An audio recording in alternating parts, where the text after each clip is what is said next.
धाकड़ खबर बेखौफसमा बेबाक अंदाज।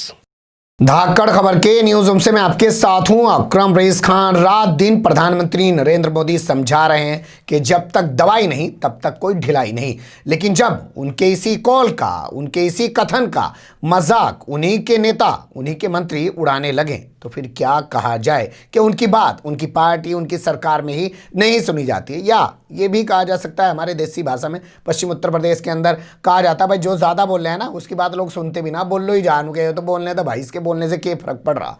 तस्वीर 3 है हमारे पास जो गुजरात से आ रही हैं, एक एक कर आपके सामने रखूंगा, देखिएगा और फिर सोचिएगा कि भैया प्रधानमंत्री की भाषा उन्हीं की पार्टी के नेता और मंत्री क्यों नहीं सुनते हैं। सबसे पहली तस्वीर आपके सामने रख रहा हूं, सुप्रीम कोर्ट से आ रही है। सुप्रीम कोर्ट ने राजकोट के अस्पताल में हुई आगजनी के बाद 5 कोरोना मरीजों की मौत के मामले को लेकर स्वतः संज्ञान लिया। 27 नवंबर को घटना हुई, 29 को सुप्रीम कोर्ट ने इस पर स्वतः संज्ञान लिया और नोटिस जारी करके 1 दिसंबर को रिपोर्ट तलब कर ली। 1 दिसंबर को जब रिपोर्ट आई तो रिपोर्ट देखकर सुप्रीम कोर्ट के जस्टिस अशोक भूषण की अध्यक्षता वाली बेंच तिलमिला गई, जबरदस्त गुस्सा आया, कहा तथ्य छुपाने की कोशिश कर रहे हैं। आपका इलेक्ट्रिक इंजीनियर जो है वो कुछ और रिपोर्ट पेश कर रहा है, आप कुछ और रिपोर्ट पेश कर रहे हैं। ये क्या सुप्रीम कोर्ट को दिग्भ्रमित करना चाहते हैं आप लोग? जम के फटकार लगाई, लताड़ लगाई कि आप लोग गंभीर नहीं है किसी चीज को लेकर। अहमदाबाद में इससे पहले आग लगने के कारण 5 मरीजों की ऐसे ही अस्पताल में मौत हो गई थी और कोरोना पे तो रोकथाम आप लगा ही नहीं रहे। रात का आपने कर्फ्यू भी लागू कर रखा है, लेकिन आपके पास इंतजाम क्या है? तो जमकर फटकार लगाई, लेकिन बेशर्मी तेरा आसरा, कुछ फर्क पड़ता नहीं है। एसजी यानी कि सॉलिसिटर जनरल तुषार मेहता वहाँ पे मौजूद थे। उन्होंने कहा साहब इस मामले को लेकर एक रिटायर्ड जज के नेतृत्व में एक कमेटी गठित कर दी गई है, वो पूरे मामले की जांच करेंगे, उस रिपोर्ट से आपको अवगत कराया जाएगा। इस तस्वीर को ध्यान में रखिएगा, तब दूसरी तस्वीर आप बखूबी समझ पाएंगे कि घट क्या रहा है, हो क्या रहा है।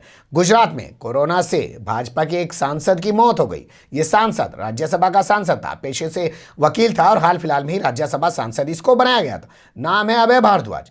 कोरोना के चलते ये बीमार हो गए थे क्योंकि पार्टियों में, रैलियों में इधर उधर खूब भागे दौड़े घूम रहे थे। उम्र करीब 66 साल थी, बीमार हो गए। अहमदाबाद के रहने वाले थे, राज्यसभा के सांसद थे, उम्र करीब 66 साल थी और अब खबर आ रही है कि इनकी मौत हो गई। इनकी मौत की जानकारी डिप्टी सीएम नितिन पटेल ने दी है और उसके बाद पीएम नरेंद्र मोदी ने इनके परिवार को, शोक संतप्त परिवार को सांत्वना दी है और उन्हें सब्र तहम्मुल, उर्दू में कहें, अपनाने की बात कही है और इनकी आत्मा की शांति के लिए दुआ की है, शोक व्यक्त किया है। कुल मिला के ये यानी कि सुप्रीम कोर्ट लताड़ रहा है कोरोना पर और उसका असर भी दिख रहा है कि भाजपा सांसद की मौत हो चुकी है, लेकिन क्या फिर भी भाजपा ही रुकने का नाम ले रहे हैं? ना जी। अब ये तस्वीर देख लो, आपकी स्क्रीन पे है, हजारों की भीड़ दिखाई दे रही है, लोग डांडिया खेल रहे हैं जी गुजरात में।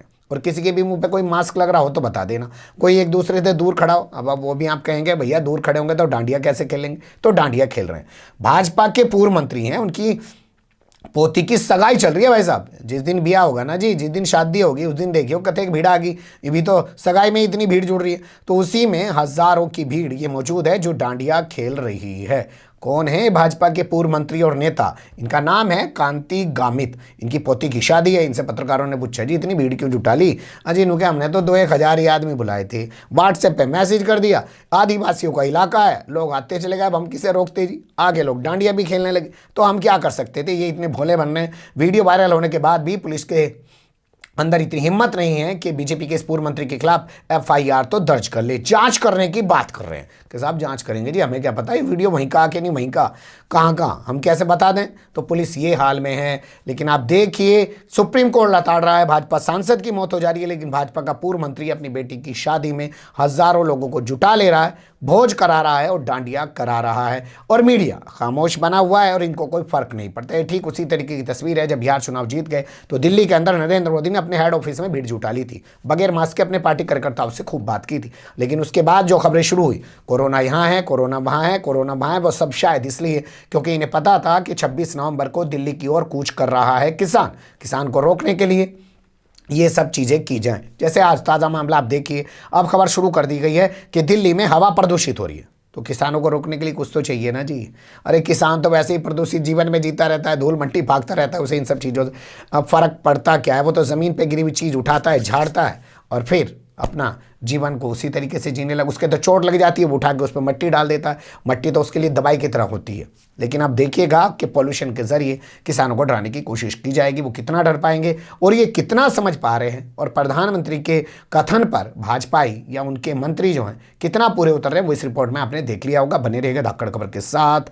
फिलहाल कमेंट्स के रूप में आप लोग अपनी राय दे सकते हैं, खबर को लाइक कर सकते हैं, चैनल को सब्सक्राइब कर सकते हैं और ज़्यादा से ज़्यादा हमारी खबरों को शेयर कर सकते हैं। फिर ऐसे ही किसी सुलगते हुए या उलझते मुद्दे लेकर मैं आपके सामने हूँगा हाजिर। फिलहाल अभी मुझे दें इजाज़त।